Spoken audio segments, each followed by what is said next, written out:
കേരളത്തിലെ മൾട്ടിപ്ലക്സ് ബ്രാൻഡുകളുടെ കൂട്ടത്തിലേക്ക് ഇതേ ഒരു പുതിയ പേരും കൂടി വന്നിരിക്കുകയാണ്. നിലവിലുള്ള മൾട്ടിപ്ലക്സ് ബ്രാൻഡുകളുടെ കാര്യം നോക്കുവാണെങ്കിൽ PVR ഉണ്ട്, സിനിപോളിസ് ഉണ്ട്, പിന്നെ നമ്മുടെ ലാലേട്ടന്റെ ആശീർവാദ് സിനിമാസ് ഉണ്ട്, പിന്നെ നമ്മുടെ ലിസ്റ്റിൻ സ്റ്റീഫന്റെ മാജിക് ഫ്രെയിംസ് ഉണ്ട്, പിന്നെ ഡ്രീം ബിഗ് സിനിമാസ് ഉണ്ട്, എക്സെട്ര എക്സെട്ര കുറെ അധികം മൾട്ടിപ്ലക്സ് ബ്രാൻഡുകൾ ഉണ്ടല്ലോ. അപ്പൊ ആ ഒരു കൂട്ടത്തിലേക്ക് ഇതേ ഒരു പുതിയ ബ്രാൻഡ് കൂടി വന്നിരിക്കുകയാണ്. ഏതാണെന്ന് ചോദിക്കുവാണെങ്കിൽ നമ്മുടെ പലാക്സി സിനിമാസ്. ഇപ്പോൾ പലാക്സി സിനിമാസിന്റെ കാര്യം നോക്കുവാണെങ്കിൽ എവിടാണ് വരാൻ പോകുന്നുള്ള കാര്യം നമുക്കറിയാം. നമ്മുടെ കോഴിക്കോട് ഹൈലൈറ്റ് മാളിലാണ് 8 സ്ക്രീനോട് കൂടിയ പലാക്സി സിനിമാസിന്റെ മൾട്ടിപ്ലക്സ് തിയേറ്റർ തുറക്കാനായിട്ട് പോകുന്നല്ലേ. അപ്പോ നമ്മൾ ഇന്ന് നോക്കാനായിട്ട് പോകുന്നത് ഈ പലാക്സി സിനിമാസിനെ കുറിച്ചും അതുപോലെ തന്നെ ഇതിന്റെ ഒരു മെയിൻ കമ്പനി ഉണ്ടല്ലോ, അതിന്റെ ഒരു ഓണർ എന്ന് പറഞ്ഞു കഴിഞ്ഞാൽ ഒരു ഹൈലൈറ്റ് ഗ്രൂപ്പ് ഉണ്ടല്ലോ. അപ്പൊ അവരുടെ ഏറ്റവും പുതിയ മാളുകളും അതുപോലെ തന്നെ എത്ര സ്ഥലങ്ങളിൽ തിയേറ്റർ വരുന്നുണ്ട് എന്നുള്ള കാര്യങ്ങളൊക്കെയാണ് നമ്മൾ നോക്കാനായിട്ട് പോകുന്നത് കേട്ടോ. അപ്പോൾ നമ്മുടെ ഈ ഹൈലൈറ്റ് ഗ്രൂപ്പിന്റെ കാര്യം നോക്കുകയാണെങ്കിലേ ഇനി അങ്ങോട്ടുള്ള തുടർന്നുള്ള വർഷങ്ങളിൽ ഗംഭീര ഇൻവെസ്റ്റ്മെന്റ് ആണ് നമ്മുടെ കേരള സംസ്ഥാനത്ത് അവർ നടത്താനായിട്ട് പോകുന്നത്. അപ്പൊ അതിന്റെ ലക്ഷണങ്ങളൊക്കെ അതേ കണ്ടു തുടങ്ങി, അവർ പ്രവർത്തനം തുടങ്ങി കഴിഞ്ഞിരിക്കുകയാണ്. അപ്പോ നമ്മുടെ ഹൈലൈറ്റ് ഗ്രൂപ്പിന്റെ കാര്യം പറയുകയാണെങ്കിൽ അവർ ഏകദേശം 65ഓളം സ്പോട്ടുകൾ ഐഡന്റിഫൈ ചെയ്ത് കഴിഞ്ഞു എന്നാണ് പറയുന്നത്, അവരുടെ പുതിയ പുതിയ സംരംഭങ്ങൾ തുടങ്ങാൻ വേണ്ടിയിട്ട് കേട്ടോ. അപ്പൊ ഇനി വരും വർഷങ്ങളിൽ നമ്മുടെ ഹൈലൈറ്റ് ഗ്രൂപ്പിന്റെ പ്ലാൻ എന്തൊക്കെയാന്ന് നോക്കുകയാണെങ്കിൽ അവർ തുടങ്ങാനായിട്ട് പോകുന്നത് ഷോപ്പിംഗ് മാൾസ്, ബൊലേവാർഡ്, അപ്പാർട്ട്മെന്റ്സ്, അതുപോലെ തന്നെ ബിസിനസ് പാർക്കുകൾ തുടങ്ങി കൊമേഴ്സ്യൽ റീറ്റെയിൽ ആയിട്ട് ഒരു ഗംഭീര ഇൻവെസ്റ്റ്മെന്റ് തന്നെ നടത്താനാണ് നമ്മുടെ ഹൈലൈറ്റ് ഗ്രൂപ്പിന്റെ തുടർന്നുള്ള വർഷങ്ങളിലെ പ്ലാൻ കേട്ടോ. അപ്പൊ ഇതിനകത്തെ നമുക്ക് ബാക്കി എല്ലാ സാധനങ്ങളും തൽക്കാലത്തേക്ക് അങ്ങോട്ട് മാറ്റി നിർത്താം. നമുക്ക് ഷോപ്പിംഗ് മാൾ മാത്രം അങ്ങോട്ട് കോൺസെൻട്രേറ്റ് ചെയ്യാം കേട്ടോ. കാര്യം അവിടെയാണ് തിയേറ്റർ വരാനായിട്ട് പോകുന്നത്. അപ്പോൾ ഹൈലൈറ്റ് ഗ്രൂപ്പ് ഒരു 3 കാറ്റഗറി ആയിട്ടാണ് ഈ ഷോപ്പിംഗ് മാളുകൾ തിരിച്ചിട്ടുള്ളത്. അപ്പോൾ അതെങ്ങനെയാണെന്ന് ചോദിക്കുകയാണെങ്കിലേ സിറ്റി ഏരിയയിലാണ് അവർ പ്രധാനമായിട്ടും നമ്മുടെ ഹൈലൈറ്റ് മാൾ തുറക്കാനായിട്ട് പ്ലാൻ ചെയ്യുന്നത്. അതുപോലെ തന്നെ മിഡ് സൈസ് സിറ്റിയിൽ ഹൈലൈറ്റ് സെന്റേഴ്സ് ആണ് ഓപ്പൺ ചെയ്യാനായിട്ട് പോകുന്നത്. അപ്പൊ ഈ ഹൈലൈറ്റ് സെന്റർ എന്ന് പറയുവാണെങ്കിൽ അത് ഹൈലൈറ്റ് മാൾ അല്ല, അതിന്റെ ഒരു മിനി വെർഷൻ ആയിട്ടാണ് അവർ ഇൻട്രൊഡ്യൂസ് ചെയ്യുന്നത് കേട്ടോ, ഹൈലൈറ്റ് സെന്റേഴ്സ്. അതുപോലെ ചെറിയ ചെറിയ ടൗണുകളിലായിട്ട് അവർ പുതിയ പുതിയ സംരംഭങ്ങൾ ഓപ്പൺ ചെയ്യുന്നുണ്ട്. അതിന്റെ പേരെന്ന് പറഞ്ഞു കഴിഞ്ഞാൽ ഹൈലൈറ്റ് കൺട്രി സൈഡ് ആണ് കേട്ടോ. മിക്കവാറും അവിടെ ഒരു ഹൈപ്പർ മാർക്കറ്റ് മാത്രമേ കാണാനുള്ള ചാൻസ് ആണ് കാണുന്നത്. അപ്പോൾ ഈ 3 കാറ്റഗറി ആയിട്ടാണ് വരുന്നത്. അപ്പൊ ഞാൻ ഇനി അങ്ങോട്ട് കുറച്ച് മാളുകളുടെ ഒക്കെ പേര് പറയും. അപ്പോൾ അതിനകത്ത് നിങ്ങളൊന്ന് സൂക്ഷിച്ചു നോക്കിയോ, അവിടെ ചിലപ്പോൾ ഹൈലൈറ്റ് സെന്റേഴ്സ് ആയിരിക്കും, അല്ലെങ്കിൽ ഹൈലൈറ്റ് കൺട്രി സൈഡ് ആയിരിക്കും. അപ്പോൾ ആ ഒരു സിറ്റിയുടെ വലിപ്പം അനുസരിച്ചിട്ടാണ് അവർ ഈ ഒരു 3 കാറ്റഗറി ആയിട്ട് തുടങ്ങാനായിട്ട് പ്ലാൻ ചെയ്യുന്നത് കേട്ടോ. അപ്പോൾ ഇനി എവിടേക്കാണ് നമ്മുടെ പുതിയ ഹൈലൈറ്റ് മാൾസ്, അതുപോലെ തന്നെ ഹൈലൈറ്റ് സെന്റേഴ്സ്, അതുപോലെ ഹൈലൈറ്റ് കൺട്രി സൈഡ് വരാൻ പോകുന്നത് ചോദിക്കുകയാണെങ്കിലേ ആദ്യം തന്നെ നമ്മുടെ തൃശ്ശൂർ ജില്ലയിലാണ്. തൃശ്ശൂർ ജില്ലയിലെ കുട്ടനല്ലൂരിലാണ് ഹൈലൈറ്റ് മാൾ വരുന്നത് കേട്ടോ. അപ്പൊ നിങ്ങൾ ഒന്നും കൂടെ എടുത്ത് കേട്ട് കാണുമല്ലോ അല്ലേ, ഹൈലൈറ്റ് മാൾ എന്നാണ് ഞാൻ പറഞ്ഞത്. അപ്പൊ ഈ ഒരു മാളിന്റെ ടോട്ടൽ ഏരിയ എന്ന് പറഞ്ഞു കഴിഞ്ഞാൽ 7.4 ലാക്ക് സ്ക്വയർ മീറ്റർ ആണ്. അപ്പൊ ഈ ഒരു മാൾ നമുക്ക് എന്തായാലും ഒരു 3-4 മാസങ്ങൾക്കുള്ളിൽ തന്നെ അത് ഓപ്പൺ ചെയ്യും എന്നുള്ള കാര്യം പ്രതീക്ഷിക്കാം. ഇനി അടുത്ത് നമ്മൾ പോകുന്നത് തൃശ്ശൂർ ജില്ലയിൽ നിന്ന് നേരെ അങ്ങ് പാലക്കാടാണ്. പാലക്കാട് മണ്ണാർക്കാട് അവർ ഓപ്പൺ ചെയ്യാനായിട്ട് പോകുന്നത് ഹൈലൈറ്റ് സെന്റർ ആണ് കേട്ടോ. അപ്പോൾ അത് ഹൈലൈറ്റ് മാളിന്റെ ഒരു മിനി വെർഷൻ ആയിരിക്കും, പക്ഷേ സ്ക്വയർ ഫീറ്റ് ഒന്നും ഒട്ടും കുറവില്ല. പിന്നെ അടുത്തെന്ന് പറഞ്ഞു കഴിഞ്ഞാൽ പാലക്കാട് നമ്മൾ നേരെ പോകുന്നത് മലപ്പുറം ജില്ലയിലേക്കാണ്. മലപ്പുറം ജില്ലയിലെ ചെമ്മാട് എന്ന് പറയുന്ന സ്ഥലത്ത് ഹൈലൈറ്റ് കൺട്രി സൈഡ് ആണ് അവർ ഓപ്പൺ ചെയ്യാനായിട്ട് പ്ലാൻ ചെയ്യുന്നത് കേട്ടോ. അപ്പോൾ ഈ ഹൈലൈറ്റ് കൺട്രി സൈഡ് എന്ന് പറയുമ്പോൾ അറിയാലോ, അവിടെ മിക്കവാറും ഒരു ഹൈപ്പർ മാർക്കറ്റ് മാത്രമായിരിക്കും വരാൻ പോകുന്നത്. പിന്നെ അതുമായിട്ട് ബന്ധപ്പെട്ട എന്തെങ്കിലും ചെറിയ ഷോപ്പുകളൊക്കെ ഉണ്ടെന്ന് നമുക്ക് പ്രതീക്ഷിക്കാം. ഇതിന് പുറമെ ആയിട്ട് നമ്മുടെ തൃശ്ശൂർ ജില്ലയിലെ വീണ്ടും ഒരു ഹൈലൈറ്റ് സെന്റർ വരാൻ പോവുകയാണ്. അത് എവിടെയാണെന്ന് ചോദിക്കുവാണെങ്കിൽ അത് തൃശ്ശൂർ കുന്നംകുളമാണ്. അതുപോലെ തന്നെ മലപ്പുറം ജില്ലയിലെ നിലമ്പൂരിൽ ഒരു ഹൈലൈറ്റ് സെന്റർ വരുന്നു എന്ന് പറയുന്നുണ്ട് കേട്ടോ. അപ്പൊ ഇത്രയധികം പ്ലാനുകൾ ഓൾറെഡി റണ്ണിങ്ങിലാണെന്ന് നമുക്ക് മനസ്സിലാക്കാം. ബാക്കിയുള്ളതൊക്കെ പുറകെ ഇങ്ങനെ വരുന്നുണ്ട് കേട്ടോ. അപ്പോൾ ഞാൻ എന്തുകൊണ്ടാണ് ഇത്രയും മാളുകളുടെ കാര്യം പറഞ്ഞതെന്ന് ചോദിച്ചു കഴിഞ്ഞാൽ, നമുക്ക് മാളുകൾ എന്ന് പറയുമ്പോൾ നമുക്ക് അവിടെ തിയേറ്റർ പ്രതീക്ഷിക്കാമല്ലോ. തിയേറ്റർ ആണല്ലോ നമ്മുടെ ഒരു സബ്ജക്ട് എന്ന് പറഞ്ഞു കഴിഞ്ഞാൽ. അപ്പൊ ഈ തിയേറ്റേഴ്സിന്റെ കാര്യം പറയുമ്പോഴേ ഹൈലൈറ്റ് ഗ്രൂപ്പ് അവരുടെ സ്വന്തം ബ്രാൻഡ് തന്നെയാണ് ഓപ്പൺ ചെയ്തിരിക്കുന്നത്. പേരറിയാലോ, പലാക്സി സിനിമാസ്. അപ്പോൾ ഹൈലൈറ്റ് ഗ്രൂപ്പിന്റെ ഒരു പ്ലാൻ എന്താണെന്ന് ചോദിക്കുവാണെങ്കിൽ ഇനി ഇമ്മീഡിയറ്റ് ആയിട്ട് തന്നെ 40 സ്ക്രീനാണ് അവർ ഓപ്പൺ ചെയ്യാനായിട്ട് പോകുന്നത്. അതുപോലെ തന്നെ ഇനി വരും വർഷങ്ങളിൽ ഈ 40 സ്ക്രീൻ എന്ന് പറയുന്നത് നേരെ 100 സ്ക്രീനാക്കി മാറ്റാനാണ് ഹൈലൈറ്റ് ഗ്രൂപ്പിന്റെ ഒരു പ്ലാൻ എന്ന് പറഞ്ഞു കഴിഞ്ഞാൽ. അപ്പൊ നിങ്ങളൊന്ന് ആലോചിച്ച് നോക്കിയേ, നമ്മുടെ മൾട്ടിപ്ലക്സ് ബ്രാൻഡുകളുടെ കൂട്ടത്തിൽ ഏറ്റവും കൂടുതൽ സ്ക്രീനുകളുള്ള ഒരു മൾട്ടിപ്ലക്സ് ബ്രാൻഡ് നമ്മുടെ ഹൈലൈറ്റ് ഗ്രൂപ്പായിട്ട് മാറുമോ, നമ്മുടെ പലക്സി സിനിമാസ് ആയിട്ട് മാറുമോ എന്നുള്ള കാര്യം നമ്മൾ കണ്ടു തന്നെ അറിയേണ്ടിയിരിക്കുന്ന കാര്യമാണ് കേട്ടോ. അപ്പോൾ ഞാനൊരു 3 കാറ്റഗറി പറഞ്ഞല്ലോ, ആ 3 കാറ്റഗറിക്കകത്ത് നമുക്ക് ഈ ഹൈലൈറ്റ് മാളിലും അതുപോലെ തന്നെ ഹൈലൈറ്റ് സെന്റേഴ്സിലും നമുക്ക് തിയേറ്റർ പ്രതീക്ഷിക്കാവുന്ന ഒരു കാര്യം തന്നെയാണ്. അപ്പൊ ഇപ്പൊ തന്നെ 3-4 മാളുകളും ഹൈലൈറ്റ് സെന്റേഴ്സിന്റെ പേര് ഞാൻ പറഞ്ഞു കഴിഞ്ഞു. അവിടെ തന്നെ ഒരു 3-4 സ്ക്രീൻ വെച്ച് കൂട്ടുകയാണെന്നുണ്ടെങ്കിൽ തന്നെ നല്ലൊരു നമ്പർ ഓഫ് തിയേറ്റേഴ്സ് വരാനുള്ള സാധ്യത കാണുന്നുണ്ട്. പിന്നെ ഏറ്റവും വലിയൊരു പ്രത്യേകത എന്താണെന്ന് വെച്ച് കഴിഞ്ഞാൽ, അവര് അഷുർ ചെയ്തിരിക്കുന്ന കാര്യം എന്ന് വെച്ച് കഴിഞ്ഞാൽ മാൾ എപ്പോൾ ഓപ്പൺ ചെയ്യുന്നു അതിന്റെ കൂടെ തന്നെ തിയേറ്ററും ഓപ്പൺ ചെയ്യാനുള്ള ഒരു പ്ലാനാണ് അവർ എടുത്തിരിക്കുന്നത് കേട്ടോ. കാര്യം എന്താണെന്ന് വെച്ചാൽ ഇപ്പം നമ്മുടെ ലുലു മാള് അതുപോലെ തന്നെ മറ്റു മാളുകളുടെ കാര്യം നോക്കുവാണെങ്കിൽ മാൾ ഓപ്പൺ ചെയ്ത് കഴിഞ്ഞ ഒരു 6 മാസം അല്ലെങ്കിൽ 1 വർഷം കഴിഞ്ഞിട്ടാണ് തിയേറ്റർ ഓപ്പൺ ചെയ്യുന്നത്. പക്ഷെ നമ്മുടെ ഹൈലൈറ്റ് ഗ്രൂപ്പ് എടുത്തിരിക്കുന്ന തീരുമാനം എന്ന് പറഞ്ഞു കഴിഞ്ഞാൽ എന്ന് മാൾ ഓപ്പൺ ചെയ്യുന്നോ അന്ന് അതിന്റെ കൂടെ തന്നെ തിയേറ്റർ ഓപ്പൺ ചെയ്യും എന്ന് തന്നെയാണ് പറഞ്ഞേക്കുന്നത് കേട്ടോ. അപ്പോൾ ഇനി നമുക്ക് നമ്മുടെ പലക്സി സിനിമാസിലേക്ക് തിരിച്ചു വരാം. അപ്പോൾ നിലവിൽ പലക്സി സിനിമാസ് ഓപ്പൺ ചെയ്യാൻ പോകുന്നത് നമ്മുടെ കോഴിക്കോട് ഹൈലൈറ്റ് മാളിലാണ്. 8 സ്ക്രീനോട് കൂടി ഒരു മൾട്ടിപ്ലക്സ് ആണ് തുറക്കാനായിട്ട് പോകുന്നത്. അപ്പോൾ അതിന് മുമ്പ് നടന്ന കഥ എന്താണെന്ന് ചോദിക്കുകയാണെങ്കിലേ, ശരിക്കും പറഞ്ഞാൽ ഈ ഹൈലൈറ്റ് ഗ്രൂപ്പ് ഇത് തിയേറ്ററിന് വേണ്ടി കൊടുത്തിരുന്നത് സിനിപോളിസിനായിരുന്നു. എന്തൊക്കെയോ ടെക്നിക്കൽ ഇഷ്യൂസ് ഒക്കെ കാരണം അവർ പിന്മാറുമായിരുന്നു.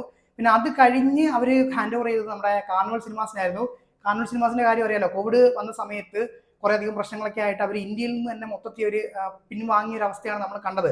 അപ്പോൾ അതുകൊണ്ട് തന്നെ മൊത്തത്തിൽ ഒരു പ്രതിസന്ധിയിലായിരുന്നു നമ്മുടെ ഈ ഒരു തിയേറ്ററിന്റെ കാര്യം എന്ന് പറഞ്ഞു കഴിഞ്ഞാൽ. അങ്ങനെയാണ് അവർ സ്വന്തമായിട്ടൊരു ബ്രാൻഡ് ഓപ്പൺ ചെയ്യാം എന്നുള്ള രാഷ്ട്രത്തിലേക്ക് എത്തിയത്. അങ്ങനെയാണ് നമ്മുടെ പലാക്സി സിനിമാസ് കോഴിക്കോട് ഹൈലൈറ്റ് മാൾ തുറക്കാനായിട്ട് പോകുന്നത് കേട്ടോ. അപ്പോൾ അതിന്റെ ഇന്റീരിയർ ഫോട്ടോസ് ഒക്കെ കണ്ട് കണ്ണു തള്ളിയിരിക്കുന്ന ആൾക്കാരാണ് നമ്മൾ. ഗംഭീര ഇന്റീരിയർ ആണ് ചെയ്തിരിക്കുന്നത്. അതിന്റെ ഫോട്ടോസ് ഒക്കെ കാണിച്ചുകൊണ്ട് ഞാൻ വീഡിയോ ചെയ്തിട്ടുണ്ടായിരുന്നു. അപ്പോൾ കണ്ടിട്ടില്ലാന്നുണ്ടെങ്കിൽ നിങ്ങൾ ജസ്റ്റ് ഒന്ന് പലാക്സി സിനിമാസ് എന്ന് അടിച്ചു കൊടുത്ത് ഞാൻ വീഡിയോ വരും, ഒന്ന് കണ്ടുപോയോ. ഗംഭീരം എന്ന് പറഞ്ഞാൽ അതിഗംഭീരമായിട്ടാണ് അതിന്റെ വെയിറ്റ് ലോബിയും അതുപോലെ തന്നെ ഓരോ സ്ക്രീനിന്റെ ഇന്റീരിയർ ചെയ്തിരിക്കുന്നത് കേട്ടോ. അപ്പോൾ പിന്നെ വേറൊരു കാര്യം ഞാൻ പറയാൻ മറന്നുപോയി, ഇവരുടെ വെയിറ്റിംഗ് ലോബി നമുക്ക് ആക്സസ് ചെയ്യാനായിട്ട് പറ്റും എന്നുള്ള കാര്യമാണ്. നിങ്ങൾ അതെന്താണ്, അതെന്ത് വർത്താനമാണ്, അതിപ്പോൾ നമുക്ക് തിയേറ്ററിൽ പോയി കഴിഞ്ഞാൽ ആക്സസ് ചെയ്യാൻ പറ്റുമല്ലോ. പക്ഷേ അവിടെ ഒരു നിബന്ധന ഉള്ളത് എന്താണെന്ന് വെച്ച് കഴിഞ്ഞാൽ, മറ്റ് തിയേറ്ററിൽ പോയി കഴിഞ്ഞാൽ നമുക്ക് ടിക്കറ്റ് എടുത്താൽ മാത്രമേ നമുക്ക് ഇവരുടെ അവരുടെ വെയിറ്റ് ലോബിയിലേക്ക് കയറാനായിട്ട് പറ്റത്തുള്ളൂ. പക്ഷേ ഇവിടുത്തെ ഒരു കാര്യം എന്ന് പറഞ്ഞു കഴിഞ്ഞാൽ, നമ്മളിപ്പം ഹൈലൈറ്റ് മാളിലേക്ക് പോയി കഴിഞ്ഞാൽ പോലും നമ്മൾ ടിക്കറ്റ് എടുത്തിട്ടില്ല എന്നുണ്ടെങ്കിൽ പോലും നമുക്ക് അവരുടെ വെയിറ്റിംഗ് ലോബി ആക്സസ് ചെയ്യാനുള്ള ഒരു അവസരം അവർ തരുന്നുണ്ട് കേട്ടോ. അപ്പോൾ അതിനകത്തൊരു സൈക്കോളജി ഉണ്ട്. കാര്യം എന്താണെന്ന് വെച്ച് കഴിഞ്ഞാൽ അറിയാലോ, നമ്മൾ ഇപ്പം ഈ വെയിറ്റ് ലോബിൽ പോയിരിക്കാന്ന് വെച്ചോ, നമ്മൾ പടമൊന്നും കാണാനല്ല, അങ്ങനെ ഇരുന്നിരുന്നിരുന്ന് ഇങ്ങനെ പോകുമ്പോഴത്തേക്കും നമ്മളിങ്ങനെ അതൊക്കെ കണ്ട് മതിമറന്ന് പതുക്കെ നമ്മൾ ഈ ഒരു ബ്രാൻഡുമായിട്ട് കൂടുതൽ അടുക്കാനുള്ള ഒരു സാധ്യത കൂടുതലാണ്. അപ്പോൾ അതുകൊണ്ട് തന്നെ അവരുടെ ബിസിനസ് കുറച്ചുകൂടെ മെച്ചപ്പെടും എന്നൊരു കാര്യമുണ്ട്. അത് മാത്രമല്ല നമുക്കും അതൊരു ഉപകാരമുള്ള കാര്യമാണ്. ഈ ഒരു ടെക്നിക്ക് ഇപ്പോൾ പ്രയോഗിച്ചാരാന്ന് ചോദിച്ചു കഴിഞ്ഞാൽ നമ്മുടെ PVR ആണ്. PVRന്റെ ഒരു പരിപാടി അറിയാലോ, 1 രൂപയ്ക്ക് ട്രെയിലർ ഷോ കാണാൻ പറ്റുന്നൊരു പരിപാടി അവർ ചെയ്തിട്ടുണ്ടായിരുന്നു. അപ്പം 1 രൂപ നമ്മളായിരിക്കും 1 രൂപ മുടക്കാൻ മതിയില്ല, നമുക്ക് നേരെ തിയേറ്ററിനകത്ത് എവിടെ വേണമെങ്കിലും റിക്ലൈനർ സീറ്റോ ഏത് സീറ്റോ വേണം കയറാം. പക്ഷെ അതിൻ്റെ ഒരു സൈക്കോളജി എന്താണെന്ന് വെച്ച് കഴിഞ്ഞാൽ, നമ്മൾ സ്ഥിരമായിട്ട് ഇങ്ങനെ പോയി ഇങ്ങനെ ആകുമ്പോഴത്തേക്ക് പിന്നെ ആ ഒരു തിയേറ്റർ നമ്മുടെ മനസ്സിലേക്ക് പതുക്കെ ബ്രാൻഡ് ചെയ്യപ്പെടും. അങ്ങനെ നമ്മൾ ആ ഒരു തിയേറ്ററിലേക്ക് കൂടുതൽ അടുക്കും. പിന്നെ നമ്മുടെ ഫസ്റ്റ് ഓപ്ഷൻ ആ ഒരു തിയേറ്ററായിട്ട് മാറും. അങ്ങനെ പല കാര്യങ്ങൾ അതിൻ്റെ പുറകിലുണ്ട്. പക്ഷേ ഇവിടുത്തെ ഒരു കാര്യം നോക്കുവാണെങ്കിൽ നമുക്ക് ഫ്രീ ആയിട്ട് ടിക്കറ്റ് എടുക്കാതെ തന്നെ ആക്സസ് ചെയ്യാൻ പറ്റും എന്നൊരു അഡ്വാൻറ്റേജ് ഉണ്ട് കേട്ടോ. അപ്പോൾ ഇനി 2024-25 കാലഘട്ടങ്ങളിലായിട്ട് നമുക്ക് കുറേ അധികം highlight malls, highlight centres, highlight countries ആയിട്ടൊക്കെ ഓപ്പൺ ചെയ്യുന്നതായിട്ട് കാണാനായിട്ട് പറ്റും. അതുപോലെ തന്നെ പല ജില്ലകളിലും നമുക്ക് പലക്സി സിനിമാസിലെ സിനിമ ആസ്വദിക്കാനായിട്ട് പറ്റും എന്നുള്ളൊരു കാര്യം നമ്മൾ മനസ്സിലാക്കേണ്ടിയിരിക്കുന്നു.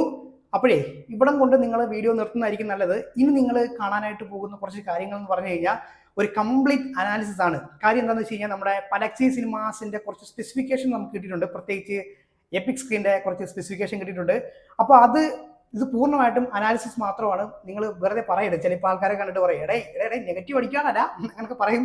പക്ഷേ ഇത് ഒരു കംപ്ലീറ്റ് അനാലിസിസ് ആണ്. അപ്പോൾ അതുകൊണ്ടാണ് ഞാൻ ഒരു മുൻകൂർ ജാമ്യം എടുത്തത്. അതുകൊണ്ട് നിങ്ങൾ ശ്രദ്ധിച്ച് കാണുക. നിങ്ങൾക്ക് താല്പര്യം ഇല്ലാന്നുണ്ടെങ്കിൽ നിങ്ങൾ ഇവിടെ വെച്ച് നിർത്തി പോകുക എന്നുള്ളതാണ്. ഓക്കെ, അപ്പോൾ ഇനി ഞാൻ പറയാൻ പോകുന്നത് നമ്മുടെ കോഴിക്കോട് പരാഗ് സിനിമാസിലെ എപ്പിക് സ്ക്രീനെ പറ്റിയിട്ടാണ് കേട്ടോ. അപ്പോൾ പരാക്സിന്റെ കാര്യം പറയുകയാണെങ്കിൽ ഞാൻ പറഞ്ഞല്ലോ 8 സ്ക്രീനാണ്. അപ്പോൾ അതിൽ തന്നെ ഏറ്റവും വലിയ പ്രത്യേകത എന്ന് പറഞ്ഞു കഴിഞ്ഞാൽ നമ്മുടെ എപ്പിക് സ്ക്രീൻ തന്നെയാണ്. അപ്പോൾ എപ്പിക് സ്ക്രീനിന്റെ കാര്യം എന്ന് പറഞ്ഞാൽ ക്യൂബിന്റെ ജയന്റ് സ്ക്രീൻ ഫോർമാറ്റ് ആണ്. അത് മാത്രമല്ല ഇവിടെ 2 VIP കാറ്റഗറി ഉണ്ട്. അതിന് അവർ സിഗ്നേച്ചർ എന്നാണ് പേരിട്ടിരിക്കുന്നത്. അതവിടെ നിൽക്കട്ടെ, നമുക്ക് എപ്പിക്കിലേക്ക് വരാം. അപ്പോൾ ഈ എപ്പിക്കിന്റെ കാര്യം പറയുമ്പോഴേ, ഇപ്പൊ നിലവിൽ നമ്മുടെ ഇന്ത്യയിൽ 2 എപ്പിക് സ്ക്രീൻ ഉണ്ട്. ഒന്ന് ആന്ധ്രാപ്രദേശാണ്, ഒന്ന് കോയമ്പത്തൂരാണ്. അപ്പോൾ ആന്ധ്രാപ്രദേശിലെ എപ്പിക് സ്ക്രീനിന്റെ കാര്യം പറയുവാണെങ്കിൽ അവിടുത്തെ സ്ക്രീൻ സൈസ് എന്ന് പറഞ്ഞു കഴിഞ്ഞാൽ 100 ഫീറ്റ് വീതിയും അതുപോലെ തന്നെ 54 ഫീറ്റ് ഉയരവുമാണ് വരുന്നത്. അപ്പോൾ തന്നെ നിങ്ങൾ ആലോചിച്ച് നോക്കിയാൽ എന്തുമാത്രം ഒരു വലിയ ജയന്റ് സ്ക്രീനാണ് നമ്മുടെ ഈ ഒരു ആന്ധ്രാപ്രദേശിലെ എപ്പിക് സ്ക്രീൻ എന്ന് പറഞ്ഞു കഴിഞ്ഞാൽ. ഇത് നമ്മൾ അവിടെ നിന്ന് നേരെ കോയമ്പത്തൂരിലേക്ക് പോകാം. നിങ്ങൾ പല ആൾക്കാരും അവിടെ നിന്ന് സിനിമ കണ്ടിട്ടുണ്ടാവും. അപ്പോൾ കോയമ്പത്തൂരിലെ ഒരു സൈസ് പറയുകയാണെന്നുണ്ടെങ്കിൽ അവിടെ 70 ഫീറ്റ് വീതിയും അതുപോലെ തന്നെ 37 ഫീറ്റ് പൊക്കവുമാണ് ആ ഒരു സ്ക്രീനിൽ വരുന്നത്. അപ്പോൾ തന്നെ അറിയാലോ, അത്രയും ഒരു എന്താ പറയുക 37 ഫീറ്റ് പൊക്കം എന്നൊക്കെ പറഞ്ഞു കഴിഞ്ഞാൽ ഒരു നല്ല ഹൈറ്റ് ഉണ്ട്. അതിന്റെ ഫോട്ടോസ് കാണുമ്പോൾ തന്നെ നമ്മളിങ്ങനെ കണ്ണു തള്ളിയിരിക്കും. അപ്പോൾ അത്രയും വലിയ സൈസാണ് ഉള്ളത്. ഇനി ഞാൻ നിങ്ങൾക്ക് ഒരു ചെറിയൊരു വിദ്യ പറഞ്ഞു തരട്ടെ. വിദ്യ എന്ന് പറഞ്ഞു കഴിഞ്ഞാൽ ഒരു ചെറിയ ടെക്നിക്കാണ്. ഈ തിയേറ്റർ ആരാധകർക്ക് ഇത് വലിയ ടെക്നിക്കൊന്നും അല്ല, അവർക്കറിയാവുന്ന കാര്യമാണ്. എങ്കിലും ഞാൻ പെട്ടെന്ന് പറയാം. അപ്പോൾ നമ്മുടെ ഈ ഒരു എപ്പിക് സ്ക്രീൻ ഉണ്ടല്ലോ ആന്ധ്രാപ്രദേശിലെ, അപ്പോൾ അവിടുത്തെ സൈസ് എന്ന് പറഞ്ഞാൽ 100/54 ആണല്ലോ. അപ്പോൾ നിങ്ങൾക്ക് അവിടുത്തെ ആസ്പെക്ട് റേഷ്യോ കണ്ടുപിടിക്കണമെന്നുണ്ടെങ്കിൽ നേരെ ഈ 100നെ 54 കൊണ്ട് ഡിവൈഡ് ചെയ്താൽ മതി. അപ്പോൾ നിങ്ങൾക്ക് 1.85 എന്ന് കിട്ടും. അതുപോലെ തന്നെ നമ്മുടെ കോയമ്പത്തൂരിലെ കാര്യം നോക്കുവാണെങ്കിൽ 70/37 ഡിവൈഡ് ചെയ്താൽ നിങ്ങൾക്ക് 1.89 കിട്ടും. അപ്പോൾ തന്നെ നിങ്ങൾക്ക് കാര്യം മനസ്സിലായല്ലോ. അതെന്ന് പറഞ്ഞു കഴിഞ്ഞാൽ ഫ്ലാറ്റ് റേഷ്യോ ആണ്. ഫ്ലാറ്റ് റേഷ്യോ എന്ന് പറയുമ്പോൾ 1.85 to 1.89 ആണ് വരുന്നത് കേട്ടോ.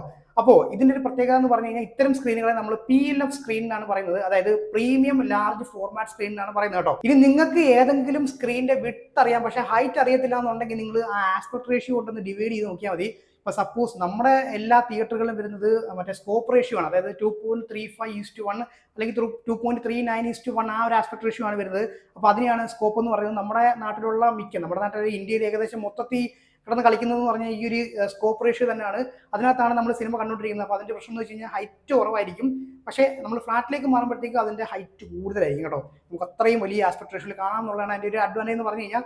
അതുകൊണ്ടാണ് അതിനെ PLF എന്ന് വിളിക്കുന്നത്. അപ്പോൾ ഇനി നമുക്ക് നേരെ നമ്മുടെ Palaxy Cinemasലെ എപ്പിക് സ്ക്രീനിലേക്ക് വരാം. അപ്പോൾ ഇനി ഞാൻ അങ്ങോട്ട് പറയുന്ന കാര്യങ്ങൾ നിങ്ങൾ നെഗറ്റീവ് അടിക്കാമെന്ന് വിചാരിക്കട്ടോ, ജസ്റ്റ് അനാലിസിസ് മാത്രമാണ്. അപ്പോൾ ഇവിടുത്തെ ഒരു സ്ക്രീൻ സൈസ് എന്ന് പറയുമ്പോഴേ ഇപ്പം നമ്മൾ കണ്ടല്ലോ, ഈ നമ്മുടെ മുമ്പിലുള്ള 2 തിയേറ്ററുകൾ എന്ന് പറഞ്ഞാൽ ഒന്ന് ആന്ധ്രാപ്രദേശും ഞാൻ ഈ പറഞ്ഞ കോയമ്പത്തൂർ ആണല്ലോ. അപ്പോൾ അവിടുത്തെ ഒരു സ്ക്രീൻ സൈസ് നമ്മൾ നോക്കുന്ന സമയത്ത് വളരെ വലിയ സ്ക്രീനാണ്. അപ്പം ആ ഒരു പ്രതീക്ഷ നമ്മുടെ മനസ്സിലിരിക്കുകയാണ്. പ്രത്യേകിച്ച് ക്യൂബ് കൂടെ ആയതുകൊണ്ടേ, ക്യൂബിന്റെ ജയന്റ് സ്ക്രീനാണല്ലോ നമ്മുടെ കേരളത്തിലേക്ക് ആദ്യമായിട്ട് വരുന്നത്. അപ്പോൾ അതുകൊണ്ട് തന്നെ നമ്മുടെ പ്രതീക്ഷ എന്ന് പറഞ്ഞു കഴിഞ്ഞാൽ ഒരു എന്താ പറയുക, അങ്ങ് മുകളിലാണ്. അറ്റ്ലീസ്റ്റ് നമ്മളൊരു 70 ഫീറ്റ് സ്ക്രീനൊക്കെ നമ്മൾ പ്രതീക്ഷിക്കുന്നുണ്ട്. അപ്പോൾ ആ ഒരു സ്ഥാനത്താണ് നമ്മുടെ Palaxy Cinemasലെ എപ്പിക് സ്ക്രീനിന്റെ ഒരു സൈസ് എന്ന് പറഞ്ഞു കഴിഞ്ഞാൽ 52 ഫീറ്റ് വൈഡ്, അതുപോലെ തന്നെ 26 ഫീറ്റ് ഹൈറ്റും ആണ് വന്നേക്കുന്നത് കേട്ടോ. അപ്പൊ ഈ ഒരു 52/26 എന്ന് പറയുമ്പോഴത്തേക്ക് എനിക്ക് ഈ ആസ്പെക്ട് റേഷ്യോ അങ്ങോട്ട് ശരിക്കും പറഞ്ഞാൽ മൊത്തത്തിൽ ഒരു കൺഫ്യൂഷൻ ഉണ്ട്.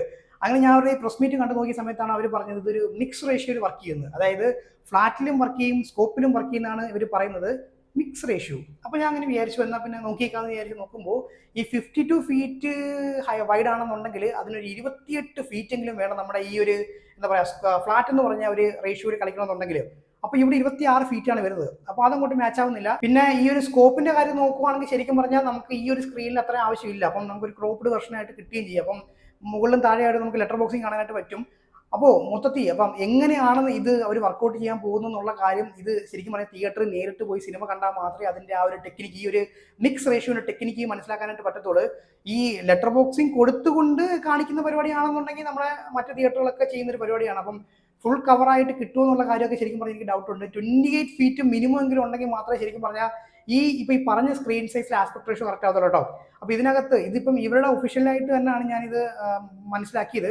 അപ്പോൾ അതിനകത്ത് ഇനി എന്തെങ്കിലും കറക്ഷൻ ഉണ്ടെങ്കിൽ Palaxy Cinemasന്റെ ആരെങ്കിലും കാണുന്നുണ്ടെങ്കിൽ ഒന്ന് കറക്റ്റ് ചെയ്താൽ മതി കേട്ടോ. അപ്പോൾ ഇനി നമ്മൾ നേരെ പോകുന്നത് പ്രൊജക്ഷനിലേക്കാണ്. അപ്പോൾ ഇവിടുത്തെ പ്രൊജക്ടർ മോഡൽ എന്ന് പറഞ്ഞു കഴിഞ്ഞാൽ ബാർക്കോടെ SP4K35 എന്ന് പറഞ്ഞിട്ടൊരു മോഡലാണ് ഉപയോഗിച്ചിരിക്കുന്നത്. അപ്പോൾ ഈ ഒരു പ്രൊജക്ടറിന്റെ കാര്യം നോക്കുകയാണെങ്കിൽ 35,000 നേറ്റീവ് ലൂമൻസ് വരുന്ന ഒരു പ്രൊജക്ടർ തന്നെയാണ്, which is good, which is enough. അതായത് ഇത്രയും 35,000 ലൂമൻസ് ഒക്കെ പറയുമ്പോൾ നല്ല ബ്രൈറ്റ് ആയിട്ടുള്ള പ്രൊജക്ഷൻ തന്നെയാണ്. പക്ഷേ അവിടെ ഒരു കുഴപ്പം എന്താണെന്ന് ചോദിക്കുകയാണെങ്കിൽ, ഒരു ഫ്ലാഗ്ഷിപ്പ് ലെവലിലേക്കുള്ള പ്രൊജക്ടർ ആണെന്ന് ചോദിക്കുകയാണെങ്കിൽ അല്ല എന്നാണ് എൻ്റെ ഒരു ഉത്തരം. കാര്യം എന്ന് വെച്ച് കഴിഞ്ഞാൽ ഇതിന് മുകളിലേക്ക് നമുക്ക് ഇനിയും SP40 ഉണ്ട്, SP4K40 വരും, അതുപോലെ തന്നെ 55 വരും. നമ്മുടെ മറ്റു തിയേറ്ററിലൊക്കെ ഉള്ള കാര്യം അറിയാലോ. അപ്പൊ അതിന് മുകളിലേക്ക് സ്പെക്കുള്ള പ്രൊജക്ടേഴ്സ് ഉണ്ട് എന്നുള്ളതാണ് അതിന്റെ ഒരു സത്യാവസ്ഥ എന്ന് പറഞ്ഞു കഴിഞ്ഞാൽ. പിന്നെ Palaxy Cinemasന് പറയാൻ പറ്റുന്ന ഒരു എക്സ്ക്യൂസ് എന്താണെന്ന് വെച്ച് കഴിഞ്ഞാല്, ഇപ്പോൾ റൂഫ് ഹൈറ്റ് ഇത്രേ ഉള്ളൂ, അപ്പൊ അതുകൊണ്ടാണ് ഞങ്ങൾ ഈ ഒരു സ്ക്രീൻ സൈസ് ഈ ഒരു രീതിയിലേക്ക് മാറ്റിയത് എന്ന് വേണമെങ്കിൽ അവർക്ക് പറയാം. പക്ഷെ അത് അവരുടെ ഒരു എക്സ്ക്യൂസ് മാത്രമാണ്, അവരുടെ കൺസേൺ ആണ്. ഈ ഒരു തിയേറ്റർ എന്തൂസിയാസ്റ്റ് അല്ലെങ്കിൽ സിനിഫൈനെ സംബന്ധിച്ച് അതൊന്നും നോക്കേണ്ട ഒരു കാര്യമില്ല. കാര്യം ഈ ഒരു കഴിഞ്ഞ 1-2 വർഷത്തെ കാര്യം നോക്കുകയാണെന്നുണ്ടെങ്കിൽ തിയേറ്ററിന്റെ സ്പെക്ക് നോക്കി സിനിമ കാണുന്ന ആൾക്കാരുടെ എണ്ണം ഇങ്ങനെ കൂടി വരികയാണ്. അതിന്റെ കാര്യം എന്താണെന്ന് ചോദിക്കുകയാണെങ്കിൽ തിയേറ്ററുകൾ വളരെയധികം മെച്ചപ്പെട്ടുകൊണ്ടിരിക്കുകയാണ്. ഏറ്റവും ബെസ്റ്റ് സ്പെസിഫിക്കേഷൻസ് ആണ് പുതിയ തിയേറ്ററുകൾ കൊടുത്തുകൊണ്ടിരിക്കുന്നത്. പിന്നെ നമ്മുടെ ഒരു ചാനലിൽ നല്ലൊരു ഇമ്പാക്ട് ഉണ്ടാക്കാൻ പറ്റി എന്നാണ് എൻ്റെ ഒരു വിശ്വാസം കേട്ടോ. ഞാൻ ഈ കമന്റ്സ് വായിച്ചിട്ട് പറഞ്ഞൊരു കാര്യമാണ്. അപ്പൊ ശരിക്കും പറഞ്ഞാൽ ഇവർക്ക് ചെയ്യാൻ പറ്റുന്ന ഏറ്റവും നല്ലൊരു ബെറ്റർ ഓപ്ഷൻ അവിടെ ഉണ്ടായിരുന്നു. എന്താണെന്ന് വെച്ച് കഴിഞ്ഞാലേ, ഇപ്പൊ അവരുടെ സ്വന്തം ബ്രാൻഡിലാണ് ഇപ്പൊ പുതിയൊരു തിയേറ്റർ തുറന്നിരിക്കുന്നത്, Palaxy Cinemas എന്ന് പറഞ്ഞിട്ട്. അപ്പോൾ അവർക്ക് വേണമെന്നുണ്ടെങ്കിൽ ഈ Palaxy Cinemasന്റെ ഏറ്റവും വലിയ ജയന്റ് സ്ക്രീൻ എന്ന് പറഞ്ഞുകൊണ്ട് ഇറക്കാൻ പറ്റുമായിരുന്നു. കാര്യം സ്ക്രീൻ സൈസ് ഒട്ടും മോശമല്ല, 52/26 എന്ന് പറഞ്ഞു കഴിഞ്ഞാൽ അത്ര മോശം സൈസ് ഒന്നും അല്ല, നല്ല വലിയ സ്ക്രീൻ തന്നെയാണ്. അപ്പോൾ ഇപ്പൊ ഈ എപ്പിക് എന്ന് പറയുന്നത് കൊണ്ടാണ് ഒരു പ്രശ്നം. കാര്യം നമ്മുടെ മുമ്പിലുള്ള 2 സ്ക്രീനുകളുടെ സൈസ് എന്ന് പറഞ്ഞു കഴിഞ്ഞാൽ വളരെ വലുതാണ്. സ്വാഭാവികമായിട്ടും നമ്മൾ അത് വെച്ച് കമ്പയർ ചെയ്യും. അപ്പോൾ അങ്ങനെ കമ്പയർ ചെയ്യുന്ന സമയത്ത് നമുക്കൊരു നിരാശ ഉണ്ടാകുന്നുള്ള സാധ്യത ഉണ്ടായിരുന്നു.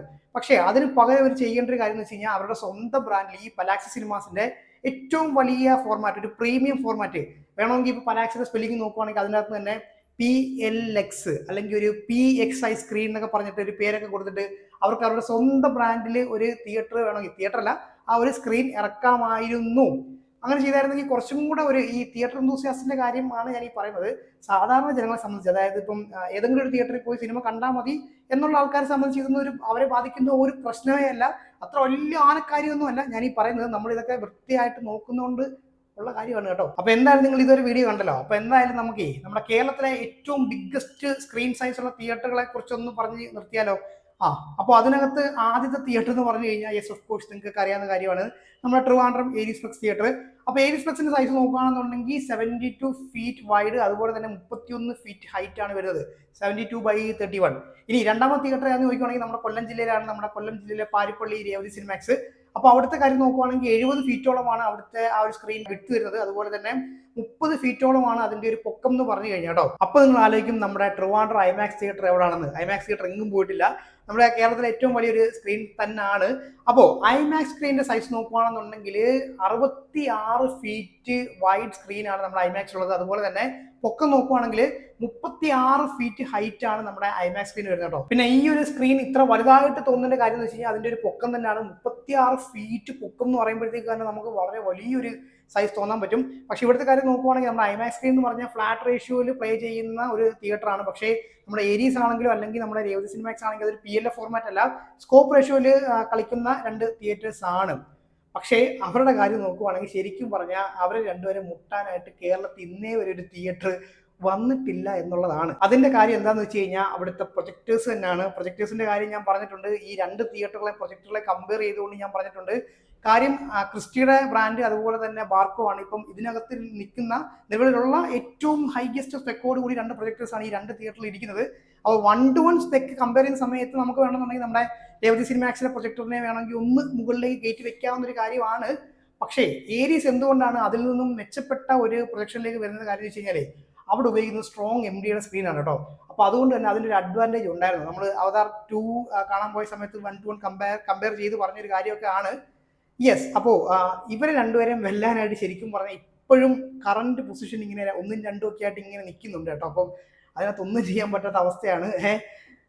അപ്പോൾ നമ്മുടെയൊക്കെ ഒരു പ്രതീക്ഷ എന്ന് പറഞ്ഞു കഴിഞ്ഞാൽ എപ്പിക്ക് വരുന്നതോട് കൂടിയിട്ട് ഈ സ്ക്രീൻ സൈസ് ഒക്കെ പൊളിച്ചെടുക്കുമെന്നൊക്കെ ആയിരുന്നു. പക്ഷേ കുഴപ്പമില്ല. അപ്പോൾ ഇനിയുള്ള തിയേറ്റേഴ്സിൽ അവർക്ക് വേണമെന്നുണ്ടെങ്കിൽ അവരുടെ ഒരു ജയന്റ് സ്ക്രീൻ ഫോർമാറ്റ് എന്ന് പറഞ്ഞ് ഇറക്കായിരുന്നു അല്ലേ. അതിൻ്റെ കുറച്ചും കൂടെ ഒരു അവർക്ക് എന്താ പറയുക, അവരുടെ സ്വന്തം ബ്രാൻഡിലെ ഒരു ജയന്റ് സ്ക്രീൻ ഫോർമാറ്റ് എന്നൊക്കെ പറഞ്ഞൊരു നല്ല ഐഡിയ ആണ്.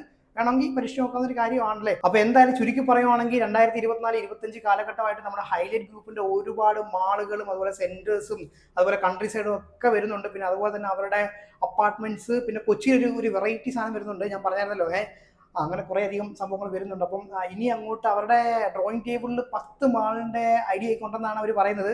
യെസ്, അപ്പോൾ എന്തായാലും ഒരു വളരെ വലിയൊരു ബ്രാൻഡായിട്ട് തന്നെ വരട്ടെ. അപ്പോൾ നമുക്ക് നോക്കാം ഏറ്റവും കൂടുതൽ സ്ക്രീനുകളുള്ള മൾട്ടിപ്ലക്സ് ബ്രാൻഡായിട്ട് പലക്സ് സിനിമാസ് ഒരു 2025 കൂടിയിട്ട് വരും എന്നുള്ള കാര്യം നോക്കാം. അവരുടെ പ്ലാൻ എന്ന് പറഞ്ഞാൽ 5 വർഷം കൊണ്ട് 100 സ്ക്രീനാണ്, നമുക്ക് കണ്ടു തന്നെ അറിയാം. യെസ്, അപ്പോൾ ഞാൻ വീഡിയോ അവസാനിപ്പിക്കുകയാണ്, കുറേ നേരം ആയല്ലോ പറയാൻ തുടങ്ങിയിട്ട്. പിന്നെ നമ്മുടെ വാട്സപ്പ് ഗ്രൂപ്പിൽ ജോയിൻ ചെയ്യാൻ താല്പര്യമുള്ള ആൾക്കാർ എത്രയും പെട്ടെന്ന് തന്നെ വാട്സപ്പ് ഗ്രൂപ്പിൽ ജോയിൻ ചെയ്യുക. കാര്യം ഒരുപാട് സംഗതികൾ അവിടെ നടക്കുന്നുണ്ട്. അപ്പോൾ അതുകൊണ്ട് തന്നെ നിങ്ങൾക്ക് എന്തായാലും അതൊരു വർത്തായിരിക്കും കേട്ടോ. നിങ്ങൾ 39 രൂപ മുടക്കാൻ മടി കാണിച്ചിരിക്കുകയാണെന്നുണ്ടെങ്കിൽ നിങ്ങൾക്ക് അവിടെ കുറേ അധികം വാല്യൂബിൾ സാധനങ്ങൾ അവിടെ കിട്ടുന്നുണ്ട്. അത് ഞാൻ അവിടെ വരുമ്പോൾ പറയാം. ഓക്കെ, അപ്പോൾ നിർത്തുവാണ്. അപ്പോൾ അടുത്ത വീഡിയോ കാണാൻ. ബൈ.